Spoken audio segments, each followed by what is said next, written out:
They started this off with a book called Neither Bullets Nor Ballots, which is really what started me on this journey. Was I found a copy of this book from 1982, all tattered and torn, and tons of notes written in the margin. And I thought, okay, I've got to check this out. Somebody really loved this book enough to, really write in it and all of this. And it started me on this path of voluntaryism, and it really, really got me into the subject.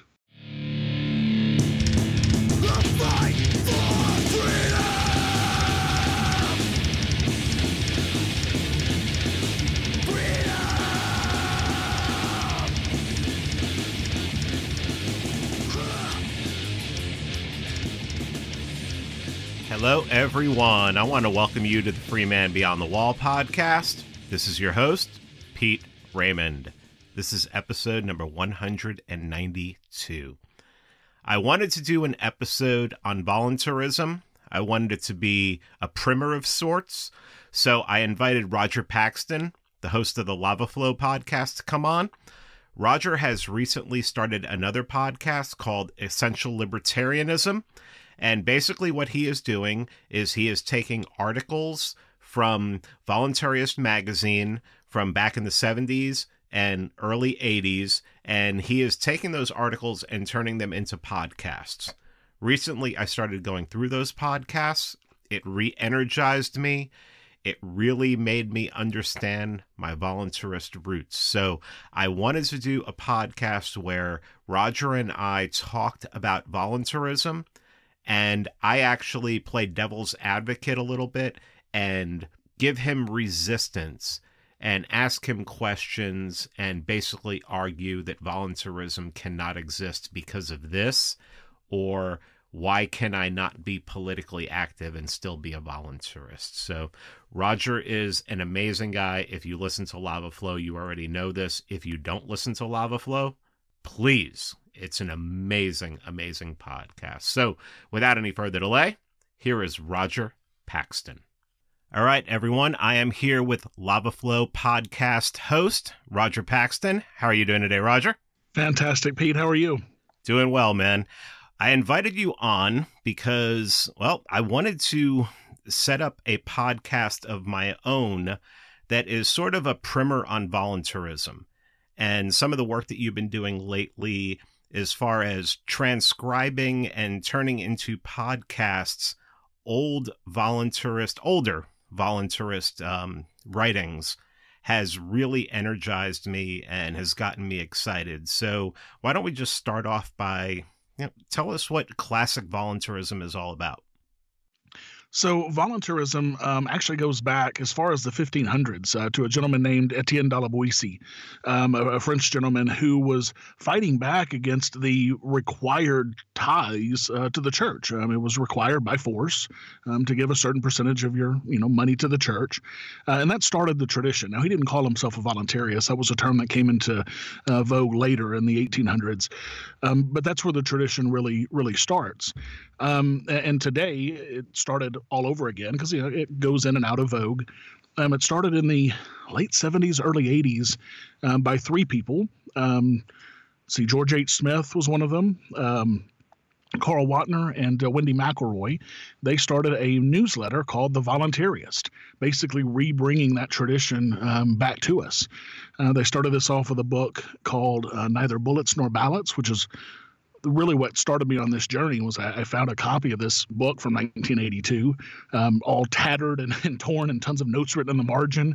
And I thought, okay, I've got to check this out. Somebody really loved this book enough to, really write in it and all of this. And it started me on this path of voluntaryism, and it really, really got me into the subject. How would you describe, as best you can, what voluntarism is? So the Voluntaryist newsletter that came along with that book and is still running 30 years later, they're still putting out that newsletter every quarter. They have a statement of purpose, and it describes voluntarism about as well as I think anybody could. And it says, Voluntarists are advocates of non-political, non-violent strategies to achieve a free society. We reject electoral politics in theory and in practice as incompatible with libertarian principles. Governments must cloak their action in an aura of moral legitimacy in order to sustain their power, and political methods invariably strengthen that legitimacy.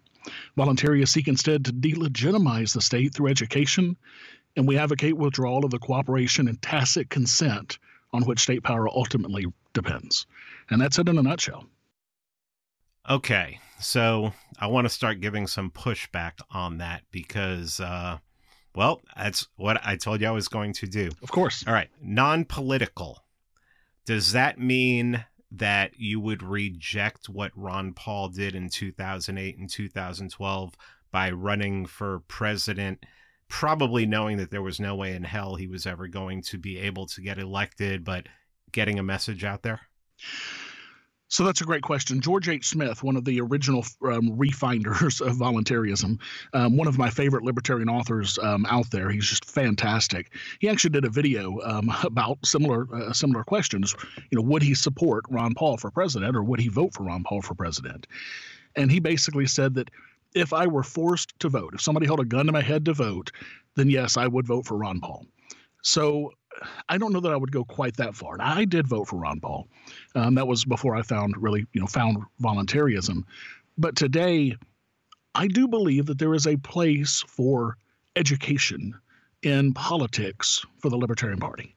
One of my favorite libertarians, Dr. Mary Ruwart, love her to death. And she says that the place for the party, for the Libertarian Party, is not to try to win elections.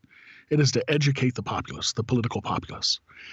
While I think that that's a noble goal, I think that that's an aim that we should go for, I think that these people who want to soften the message of libertarianism in order to win at politics, that is a disaster. It needs to stop immediately.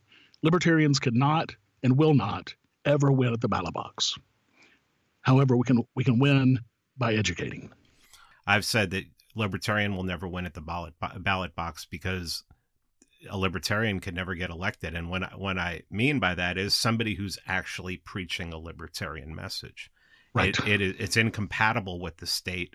It's incompatible with people whose mind is still in that web of statism. Well, and not to mention the fact that Mark Claire, I do an AMA on my show, The Lava Flow. Mark Claire from Lions of Liberty asked me a question that I posted in the show this week about, if there was an independent write-in campaign for Rodger Paxton for U.S. Congress and you happened to be elected, would you serve? My response was I couldn't even take the oath of office. I would either be lying or I would be disingenuous to myself if I tried to take that oath of office saying I would support and defend the Constitution of the United States against all enemies, foreign and domestic. I am an enemy of the U.S. Constitution, and every libertarian is an enemy of the U.S. Constitution. So there's no way that you could take that oath of office. Hey, I want to tell you about the Lions of Liberty podcast. They are a libertarian variety show that has 3 episodes per week, Monday, Wednesday, and Friday. Monday is the flagship show where Mark Claire interviews libertarian personalities. On Wednesdays, we have Electric Liberty Land with Brian McWilliams, where he explores comedy, culture, and liberty. And on Friday, you have John Odermatt with Felony Friday, looking at the broken criminal justice system. So head on over to Lions of Liberty and you can check out one of my favorite podcasts. We're enemies of the state. We want to destroy the state. And yes. If Ron Paul could be in there for, a couple decades and not be able to make a dent in reducing the state, how do you expect to get elected and go up there and change things? It's like, if you want to change the mafia, join the mafia, try to change it from the inside. Or Al Qaeda, you could do the same thing. Or, one of the memes that I post quite a bit is, Han Solo, Princess Leia, Luke Skywalker standing there. Hey, we're going to join the Empire and change it from the inside. It's kind of the same thing. It's not going to happen. People have tried it. The status quo is not going to change just with one or two or even a handful of libertarians in office. It's not going to happen. If you're not taking political action, and you talked about through education, is it even possible to get enough education out there to change people's minds? Is it possible to educate that many people so that, we'll see I talk about a change in culture. You have to change the culture. You have to make people not make people, but you have to help people to understand that liberty and voluntary interaction is more important than anything. Well, and that's the only way we're ever going to have peace. if you're not taking political action, how can you expect to educate enough people to get any kind of change? There are two recent examples in our lifetimes recently that we can point to that show exactly that education can make a difference long before politics does.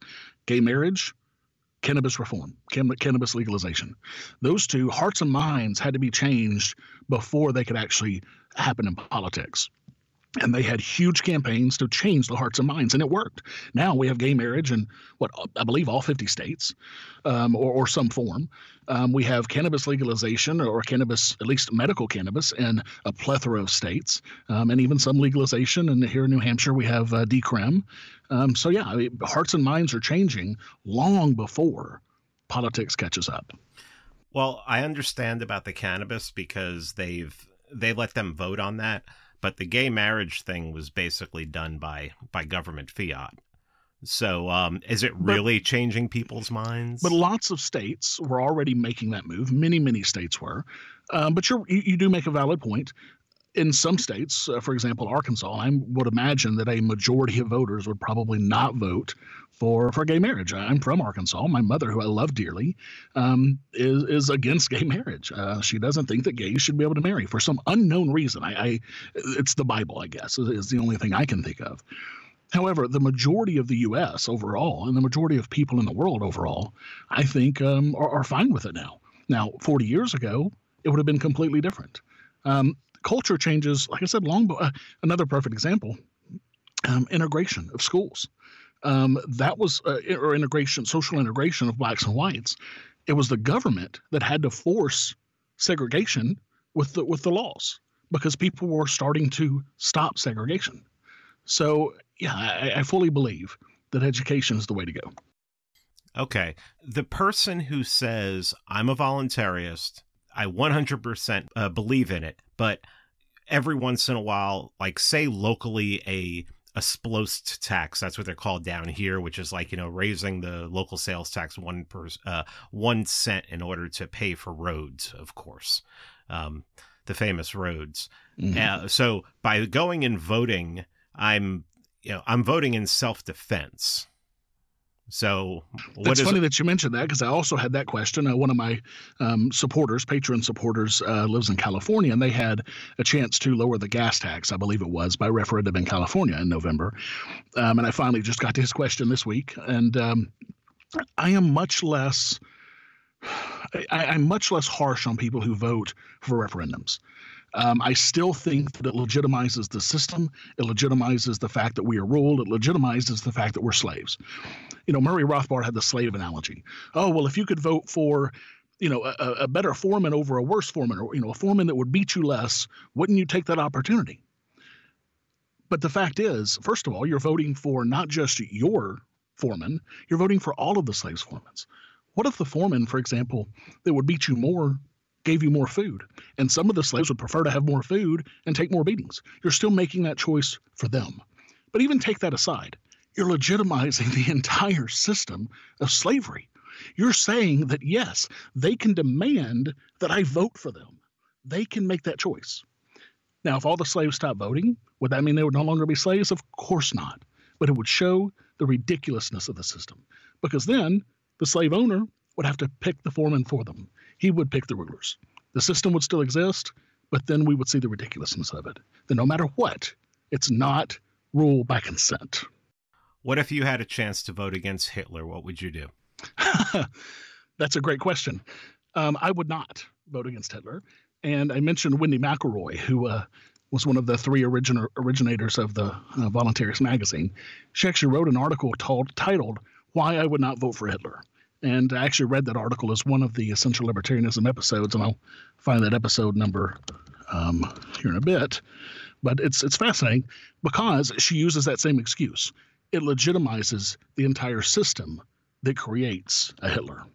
It's so hard to get over that self-defense voting kind of thing. Even Spooner in certain places, talked about not voting because of legitimizing it. But in other places, he actually defended voting in self-defense. And, that you see that brought up all the time. I have people that that I interact with on social media who are like, oh yeah, I'm a hardcore ANCAP, but I vote I vote every election because, if I don't vote, the state's not going to go away. So what would you say to someone who said that? Well, so here in New Hampshire, of course, we have lots of actual libertarians who are sitting in office today. There's an organization here called the New Hampshire Liberty Alliance that is a compendium of libertarians, some conservatives, and they basically come together and support and vote for, which state representatives, presented freedom and voted for freedom the most. The person who won this past year was a guy named Mike Sylvia, a guy who I love to death. He stood up there to receive his award for being the best liberty statist, I guess, for lack of a better term, wearing his voluntarist pin. And I was dumbfounded by that. I was at the event because I was given a free ticket by the Free State Project to go. But here's an elected official who took an oath of office to support and defend the entire system, and he's wearing a voluntarist pin. And it just really, I was really put back by that. And that really, kind of, made me dig in my heels a little bit. And I don't think I answered your question, but I think I think I forgot what the question was. The question was if the state's not going to go away. Like I said, I've had ANCAP say, I'm a hardcore ANCAP, but I vote every election because the state's not going to go away. So, it's I think it's the same thing as it's a self-defense vote kind of thing. Well, it goes back to the slave analogy. Yes, we would still be slaves. We would still have a state, but it would show the more people who don't vote, the more it shows the ridiculousness of it. Now, we did have a majority of voters vote in this last presidential election, and of course, then again in 2018. But it was just a bare majority. So the vast majority of people aren't voting because you're only talking about a majority of people who can vote. You're not talking about felons who can't vote. You're not talking about children. You're not talking about people who have never registered to vote. So only a small, and I think it was like 32% of people voted for our rulers this year. And if we can get that down to 10%, then people are really going to start seeing the ridiculousness of this. When we get it down to 1%, oh my God, can you imagine? Will we still have a state? Absolutely. But eventually people are going to realize that there is a man behind the curtain who's pulling out, it's just a man behind the curtain. That's all there is to this. It's all window dressing. They only can rule when they have our consent. If we stop giving them that consent, they can't rule over us. There's no way they can rule over 330 million people without consent. It's impossible. I'm trying to think of one of the taxes. What would you say to people who would say, because you continue to pay your taxes, you're actually not a voluntarist? So I am a voluntarist and I pay my taxes, but I pay my taxes because of force and because of violence. I don't pay my taxes willingly. I pay my taxes because if I don't, men with guns will come to my house and they will take me away or they will kill me. That's why I pay my taxes. I have two children, 12 and 10 years old, who rely on me for food, for shelter, for everything. I can't just turn my back on that responsibility. And by not paying taxes, I would be turning my back on that responsibility. That responsibility is more important to me than making that stand at this point. But I made the case on my latest show that once my kids are out of the house, that's certainly possible. That's something that I may take a stand on. I may just say, I am not paying taxes anymore. Make me. I will probably go to jail or I will probably die. That's the alternatives.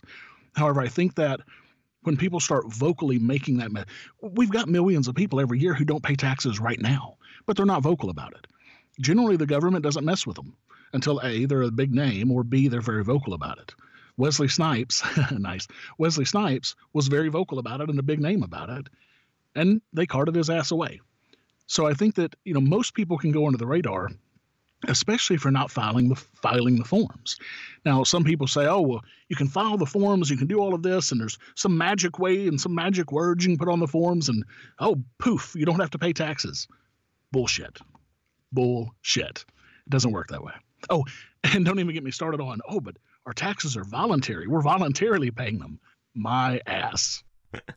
Yeah, I think Jan Helfeld was able to he actually got Harry Reid using the Socratic method of questioning to admit that taxes were voluntary. Yep, it's one of my favorite videos on YouTube. It is so funny because it just shows the cognitive dissonance of this statist who knows full well that if you don't pay your taxes, you will go to jail, saying that taxes are voluntary. Yeah, there's also the one where he's interviewing Daniel Inouye. I can't remember what state he was from, but John got him to admit that there's no way that an individual could steal or commit violence against someone else. They don't have that right. Yet Inouye had, and I don't know whether it was just him being evil or him just the cognitive dissonance. He said, no, but you give that right to the government. And he just kept saying that over. Yeah, he kept saying that over. That was his answer to everything. It's like, right. No, well, you pass that right. He's like, well, how can you give a right you don't have? Right. So, well, it's the government. Yeah. Yes. Yeah. Well, and it goes back to the social contract. One of my episodes was I didn't sign because I didn't. None of us have signed this social contract. And some people say, oh, you sign it when you pay your taxes, or you sign it when you're born, because, the first thing in contract law is that, infants can sign contracts legally. I mean, come on, what? The entire theory behind the social contract theory is completely flawed and has no basis in reality with true contract theory. There are certain things that a contract requires. It requires a voluntary signature. It requires you to be, mentally understand it and to be of an age to where you can understand it. All of these things that the social contract completely ignores. Not to mention the fact that the social contract was written, 242 years ago, three years ago. So whatever. Yeah, I love when people bring that up. I actually had somebody bring up the social contract, and I said, well, prove it exists. And they sent me a picture of, the cover of the Rousseau book.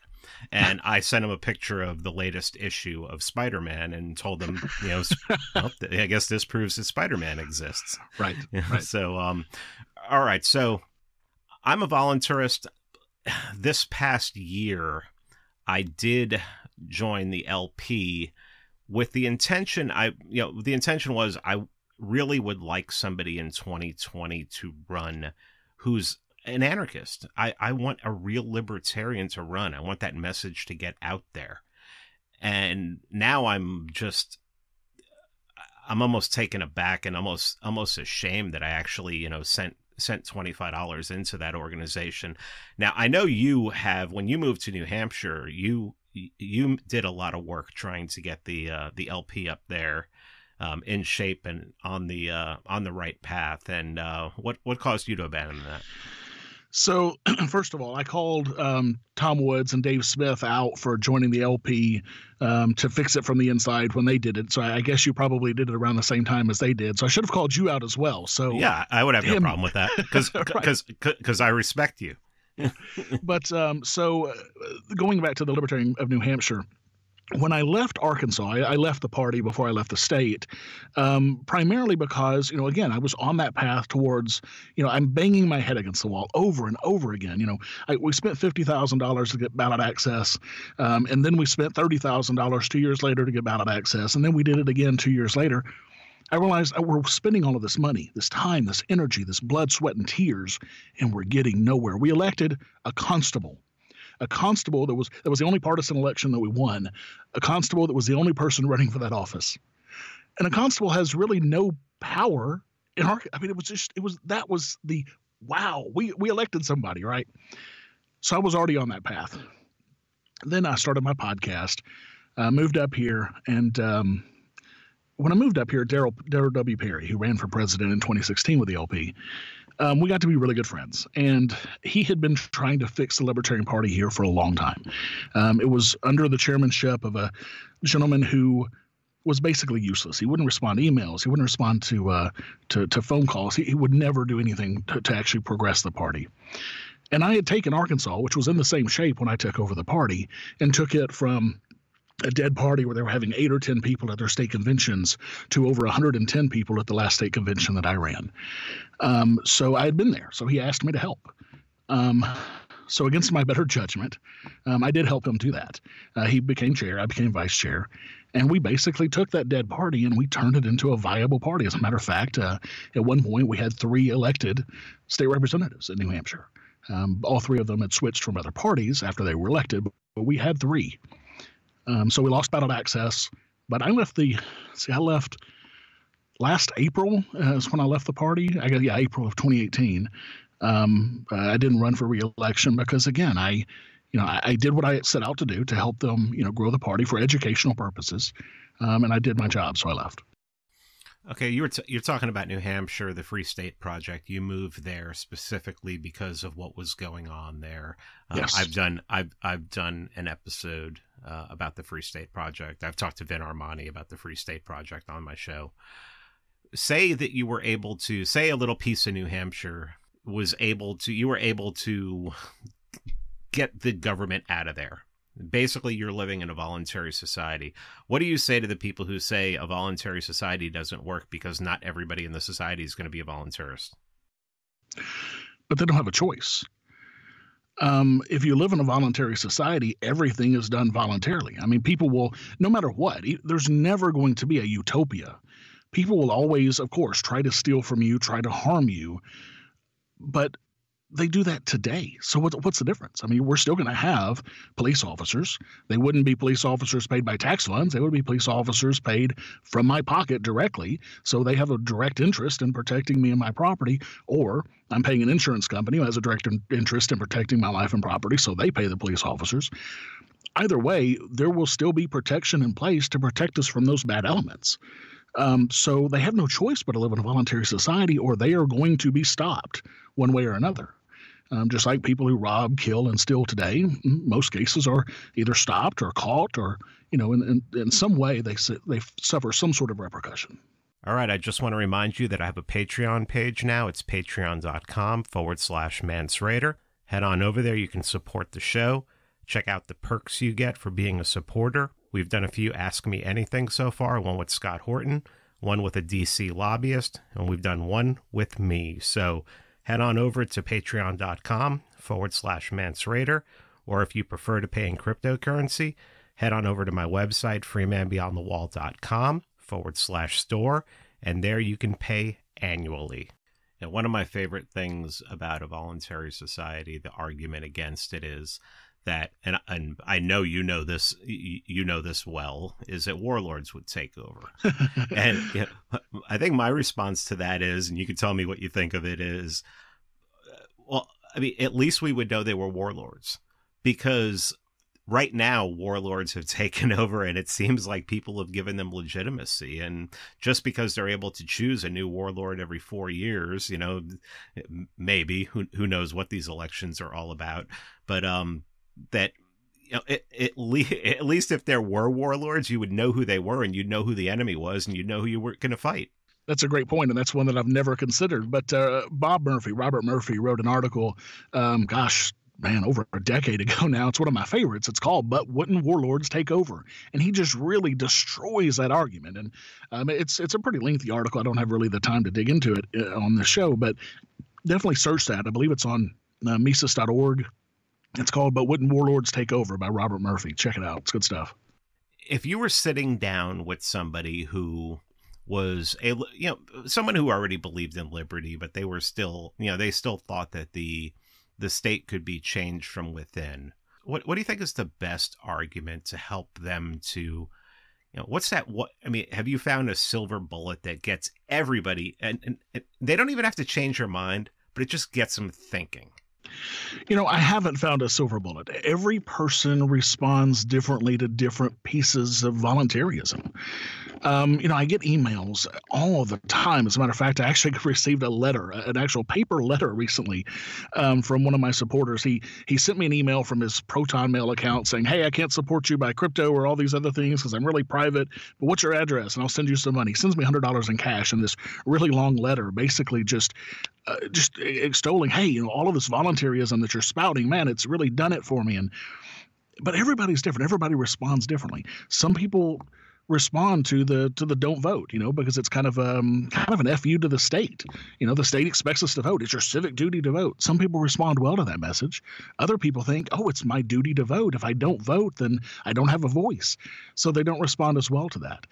So there is no one silver bullet.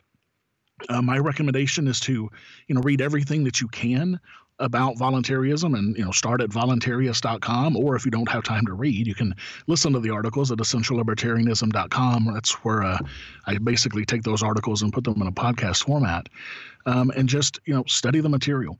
And then when you start talking to people, and I'll be honest with you, sometimes it seems harder for me to convince libertarians, non-voluntarist libertarians, than it is to convince non-libertarians of the message that I'm speaking, because most political libertarians are resistant to non-political activity, whereas your average person isn't so resistant to that.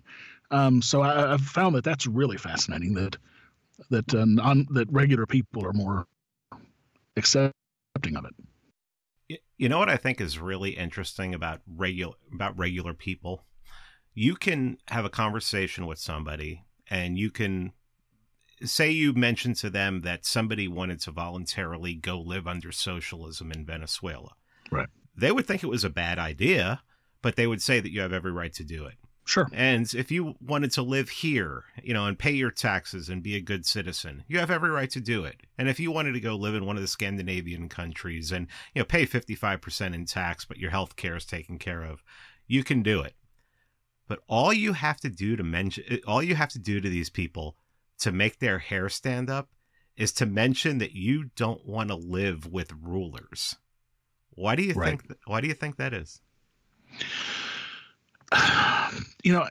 It's tough to say. I mean, who really, people feel like they can't make decisions for themselves, I guess. I mean, it's almost a sense of calm, a sense of, oh, well, I don't have to worry about that because I've elected people to worry about that for me.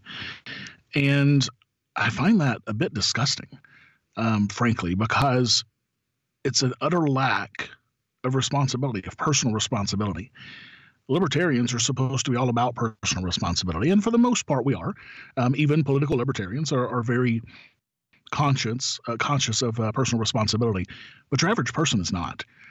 Even people who are anti-welfare, for example, my mother, who I mentioned I love dearly, but she's wrong on a lot of things. I mean, she believes that the government should, she takes her Social Security because she believes the government should help her with that, because she's, lived a good civic life and she ran for political office and she did all these things. And so now it's the government's turn to help take care of her. And I think that that's part of her abdicating her personal responsibility, frankly. Is she doing that? Her attitude isn't, well, I've been paying into that, I should get, if I've been paying into that my whole life, I should get something back? That is also part of her attitude, yes. And that's somewhat of a valid argument. But, even when I explained to her that money that you paid in was gone long ago, that still doesn't deter at all. What she doesn't understand is the money that she's getting paid, she's stealing out of my pocket. And I've tried to explain this to her, and of course many other muggles, as I call the non-libertarians. And they just don't seem to get it, that, because they stole money from somebody else or that somebody stole money from them when somebody else was taking it while they were paying in. Now that makes it okay for them to steal from us while they're taking it and we're paying in. But the issue with that is it doesn't matter anyway, because there's a pot of gold out there called the Social Security money. All of that money is wrapped up together. I mean, they've been stealing money from the Social Security money to pay for bombs and guns and stuff for war for decades. So regardless, none of that money is yours. I mean, it was gone long ago. We've already talked about how you moved to New Hampshire, the Free State Project, everything that's going on there. What do you think it would take in New Hampshire for, if not a whole state of secession, but for even a little part of it to really embrace, voluntarism? That's a great question. I actually am a part of the Foundation for New Hampshire Independence. I'm one of the regional captains, which is the New Hampshire Independence Foundation. I mean, our goal is to secede from the United States. When they were doing polls during Brexit, 24% of people in New Hampshire that were polled said that they would be totally fine with seceding from the United States. That's pretty damn high, 24%. That's a quarter. That says that we're onto something. When people are looking at that as something that's a viable option today, that speaks volumes. We have a long way to go. 25% is nowhere near enough to actually make anything happen. But can you imagine what that number would have been 4 decades ago? Let's say during World War II, what would that number have been? 5%, if that. Just like cannabis reform, just like gay marriage, just like any other educational opportunity, it's going to take time. It's going to take work. It's going to take diligence. But I think it can happen. I think when you have things like what's happening in Catalan, when you have Brexit, when you have these things happening, I think people see that and say, this could happen here. But the government, like Catalan, for example, the government is so resistant and so scared of this that they sent thugs with guns to stop the people from having their own will. Now, look, I don't agree with the Catalonians. I mean, they want socialism. They want more socialism. But they should have the right to decide that for themselves. And when people see that Spain sent men with guns and were beating people down who just wanted to vote, number one, that tells you that voting is a sham. It tells you that it's complete bullshit. If the government doesn't want you to do it, they're going to find a way to stop you. And number two, if voting actually made a difference, they wouldn't let us do it. But it also shows that the state is willing to do whatever it takes to continue to exist. But that doesn't matter because there's only so many of them versus a whole bunch more of us. I was initially last year with the whole Catalonia referendum. I was initially against it, and I actually wrote against it. But I've changed my mind ever since. I've probably gone back and forth ever since. And one of the main reasons I was against it is because they're socialists and everything. But I changed my mind on that. Very much like what we've seen in France the past couple days. Have you been following what's going on over there? Only by memes, essentially. I don't pay much attention to the news these days unless it's something that, that pertains to something I'm going to put on my show. So no, I haven't watched it much at all. Oh, okay. Well, they had announced a rate. They were going to hike the gasoline tax. We have a bad connection. Oh. Yep, there we go. We're back. Okay. They had announced that they were going to raise the gasoline tax, and basically people took to the streets and rioted, and they got a bad brought connection. out the guillotine. They brought out the guillotines too. Yeah. So I saw some meme where they're showing them bringing out guillotines. Yeah. Sorry, people were having we had a little network connection there that wasn't working too well, but so, yeah, these people have basically taken to the streets. And I mean, I've actually seen video of protesters facing off against police and the police taking off their helmets and going, no, we're not going to fight you. We refuse to fight you. Yeah. Well, and I think that you would see so much of that here as well. If let's say the New Hampshire tried to secede, and let's say that Washington, let's say Trump said the National Guard, or hell, even the Army of New Hampshire to try to secede, you'd see that same thing. I really think you'd see that. Now, you wouldn't see every soldier lay down their arms, but you'd certainly see enough that it would make the rest think, oh, do we really want to get into this? I don't know what it is in this country. A couple people have commented that they think it's just such a police worship that they would, the worship of the thin blue line, they wouldn't want to fight against them. But, it doesn't even have to be violent. That's the thing.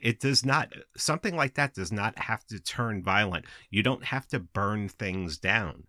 You just have to be able to know how to resist, and know how to delegitimize them.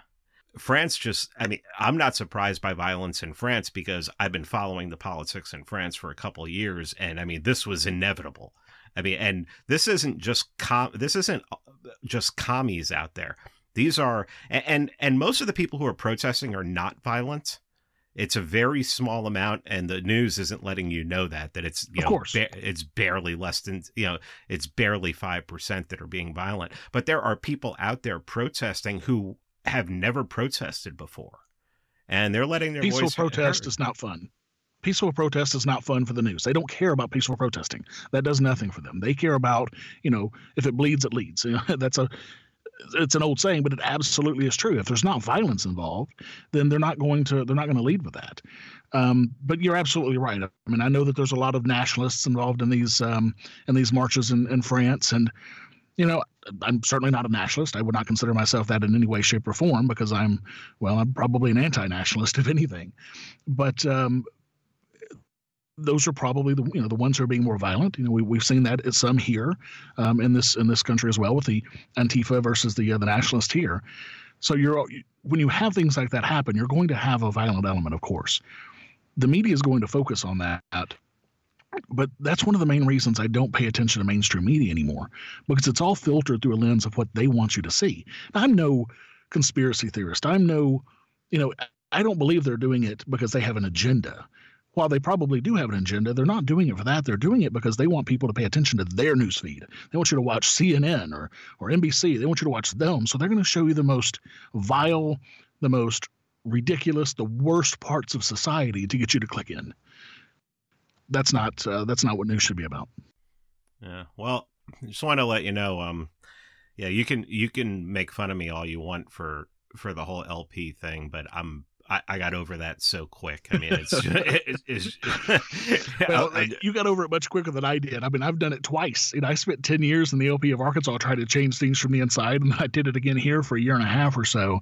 Again, I did it here primarily to help a buddy out, but still, I mean, I was active. I was still trying to increase the membership and the strength of the LP. So while I gave Tom Woods and Dave Smith some shit over that on my show, at the same time, I really don't have much room to do that, because I've certainly done it myself. Someone might have accused you of punching up when you were doing that. I wonder who did that. I don't know, but I will say this though, I did resign from the National LP and the Libertarian Party of Arkansas when Bill Weld was nominated, primarily because, number one, I was disgusted by that. So I sent Robert, what's his name, the executive director for the LP. I sent him an email saying, "Hey, remove my name from your rolls, cut up my card, and have that in the envelope. Here's the card back." I also resigned from my lifetime membership with the LPAR, which was not a cheap thing to get, by the way. I mean, I put a lot of money into that party to get that. But because the LP of Arkansas voted overwhelmingly for Bill Weld, I resigned from them as well. So sometimes you have to take a stand like that, and I did. So it's just further proof that voting is all horseshit. Electoral politics is all garbage. I mean, the people in the LP voting for Bill Weld overwhelmingly is just, it's the same thing as Republicans and Democrats. I'm in my little club here, and I'm going to support my little club no matter what they do. I think that New Hampshire may have been the only state that did not cast a single vote for Bill Weld. I'm almost certain of that fact. I know that they did not. I don't know if there were any other states that did, though. But you're right. I mean, even voting in the LP is complete nonsense. I don't know if you remember back to 2012 when it was Gary Johnson versus Arlie Wrights. Arlie Wrights was a dear friend of mine, and I miss him dearly. As a matter of fact, my wife and I were just talking about him a couple days ago. When he ran against Gary Johnson in that debate the night before the vote, Arlie Wrights basically drug Gary Johnson around by his hair and threw him around. I mean, it was a thrashing. He destroyed Gary Johnson's arguments, completely destroyed him. And then you get to the vote the next day, and Gary Johnson wins with 3/4 of the vote. It's completely disgusting. Just from comments that I see from the loudest voices on social media who are connected to the LP, they are not of the opinion that they are to be a message. They are of the opinion that they need to do whatever they can to get people elected, and that's not what the LP was. The David Nolan LP. That's not what that was all about. And and a lot of people think David Nolan was a pragmatic. So He was in a lot of ways, but he did not believe that the Libertarian Party was a way to get to make change. He believed that to make change politically. He believed it was an educational tool. As a matter of fact, Karen Ann Harlos, the Pink Flame of Liberty, she does a podcast on the Pax Libertas network, my podcast network called Big L, the Big L podcast, and she breaks down that history. She's the party historian, and she breaks down a lot of that history and the history of the statement of principles and the history of all of this. So, if you're into that sort of thing, and if you're listening to either Pete or myself, chances are slim that you are. But if you are still into the LP stuff, definitely check out the Big L podcast. While I'm personally not involved in the Libertarian Party, I do think that there is some benefit to it as an educational tool. Let's wrap it up. Please talk about Lava Flow, talk about Essential Libertarianism, talk about whatever you want. So I've got 7 or 8 podcasts on the network now. It's Pax Libertas Productions at paxlibertas.com. The flagship show, my main show, is the Lava Flow, and Lava stands for Libertarian, Anarcho-capitalist, Voluntaryist, Agorist. I kind of try to take, something every week to hit at least all 4 of those topics, because they are a little bit divergent. Essential Libertarianism, as we've mentioned, is the show where I take that content from voluntaryist.com, everything from right now I'm on the taxation is theft series. I've done the voting series. I've done the education series. And I basically take an article every week and read it for consumption while you're commuting, while you're driving, while you're not in front of your computer. People like me don't have time to sit down and read much anymore. I consume probably 85% of my content I consume by audio these days. So that's why I started doing this. This is the show, and you can get it at essentiallibertarianism.com. But by you taking those articles and transcribing them and turning them into podcasts, it's really turned me around and given me, I think I said to you, I used the term "press my refresh button," right, to put me back on the path of not worrying about what other people have to say and not worrying about being accused of not having any solutions. And then the people who accuse me of not having any solutions 2 episodes later, basically copying everything I said on the previous 3 episodes. But, right. It's, thank you. Thank you for finding that. And thank you for putting that out there. And, thank you for, I interview whoever I want. So I've had people who call themselves communists on here. I've had radical leftists, people I just am interested in talking to, and, who I think have interesting stories. But my show, not every one of my episodes is 100% voluntarism. And I think that your show is probably one of the only ones out there that really makes that effort to do that, even when you're talking about current events. Well, I get a lot of flack for being a quote purist, and I love when people call me a purist, because you're absolutely right. I am for pure non-violence. I am for pure voluntarism, and I think the opposite of that is being unpure. Who wants to be unpure? I mean, if you're going to believe in a philosophy, you better be pure about it, because if you're not, if you waffle, if you flip-flop, people are going to see that, and then they're going to just completely ignore you. You have to be pure about your philosophy, especially if it's the guiding principle of your life. And nonviolence is definitely the guiding principle of my life. So, yes, please call me a purist. I love when people call me a purist. Well, yeah, I mean, and I'm not complaining about the amount of downloads that I get. The amount of downloads I get is actually very humbling. But I'm sure that I could triple and quadruple my downloads if I turned my show into a soft landing spot. Sure. But I'm not going to do that. There are people out there who have decided to do that, and they can do that, and they can, they can enjoy all the perks of whatever they get from that. Mm-hmm. But that's not what my conscience says to do, and my conscience is way more important than somebody else's opinion. Yeah. Well, it's the same with me. I mean, I've had the statement from the beginning that, even if it costs me supporters, and some of my positions have cost me supporters, financial supporters, I'm not going to shirk from that. I actually have a supporter that I lost, 3 or 4 months ago over a position that I took against one of the popular libertarian think tanks out there. And, I'm sorry if a think tank is wrong, especially a libertarian think tank, I'm going to call them out on that. And for people to think that I shouldn't do that just because, we're on the same side, I'm sorry, that's not how it works. On the same side or not, if you're wrong, you're wrong. If you're taking a position that's not libertarian, then you're wrong. So that's what I love about you, Rodger, man. If I know that if I tune into your show, I'm not going to get any fluff, and I'm not going to get somebody who's going to edit their opinion because they might offend somebody. And I hope that I don't do that either. And I definitely make every effort to live by the example that people like you set, as far as sticking to your principles, sticking to your guns, and not submitting to all the crap that some rando on the internet might throw at you. Well, and my question is, what do people think that they're going to get by softening their message? Popularity? I mean, is this a popularity contest? Is that what we're running here, a popularity contest? If you're softening your message, and this goes back to the LP, if you're softening your message to get votes, who are you lying to? Are you lying to yourself? Or are you lying to the people that you're trying to get votes from? Or both? You're lying to both. You're lying to everyone. Just for some votes, just for some popularity, just for some downloads, just for, whatever the case may be. I can't tell you how many libertarian podcasts I've removed from my feed for that exact reason. They try to soften the language. They try to soften the message just for more downloads or more supporters or more dollars, more advertisers. That noise.